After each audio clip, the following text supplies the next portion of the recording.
आप सभी को आचार्य सुशील कुमार की ओर से सुप्रभात। मैं आप लोगों को डॉक्टर राजेंद्र प्रसाद द्वारा रचित भारतीय संस्कृति से गद्यांश पढ़ा रहा हूँ। आप लोग ध्यानपूर्वक सुने और अपनी कॉपी में लिखें।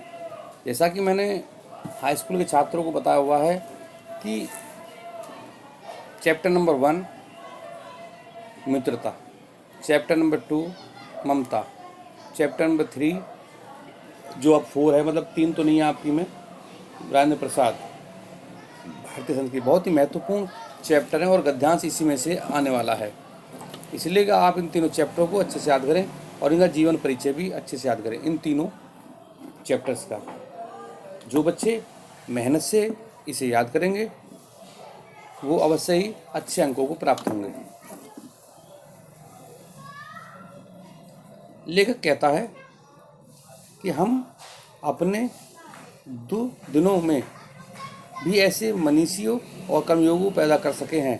दुर्दिनों मतलब बुरे दिनों में, अर्थात जब हम गुलाम थे, अंग्रेजों के गुलाम थे, उससे पहले मुसलमानों के गुलाम थे, उसी तब के विषय में बता रहे हैं कि हम अपने दुर्दिनों यानी बुरे दिनों में भी ऐसे मनीषियों और कर्मयोगों पैदा कर सके। मनीष माने बुद्धिमानी पैदा कर सके हैं जो संसार के इतिहास में किसी युग में अत्यंत उच्च आसन के अधिकारी होते।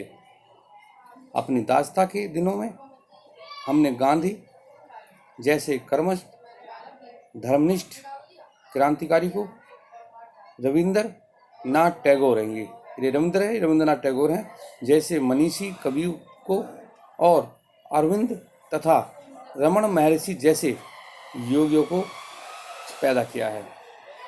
और उन्हीं दिनों में हमने ऐसे अनेक उद्भट विद्वान और वैज्ञानिक पैदा किए हैं जिनका सिक्का संसार मानता है, अर्थात जिन्हें सारा संसार पूजता है और एक विद्वान के रूप में मानता है। जिन हालातों में पढ़कर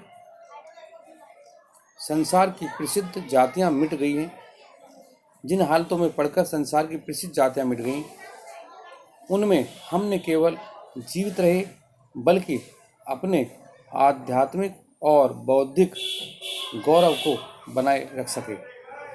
उसका कारण यही है कि हमारी सामूहिक चेतना ऐसे नैतिक आधार पर ठहरी हुई है जो पहाड़ों से मजबूत, समुद्र से भी गहरी और आकाश से भी व्यापक है। अर्थात उन्होंने कहा कि जब बुरे दिन थे हमारे ऊपर, हम गुलाम थे विदेशियों के, तब भी हमारी इस भारत भूमि में ऐसे विद्वान, ऐसे योगीराज पैदा होते रहे जिनका लोहा सारा संसार मान रहा है, अर्थात जिनके बताए हुए रास्ते पर सारा संसार चल रहा है।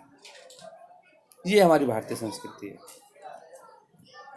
मैं कल फिर उपस्थित होऊंगा एक नए गद्यांश के साथ। तब तक के लिए धन्यवाद।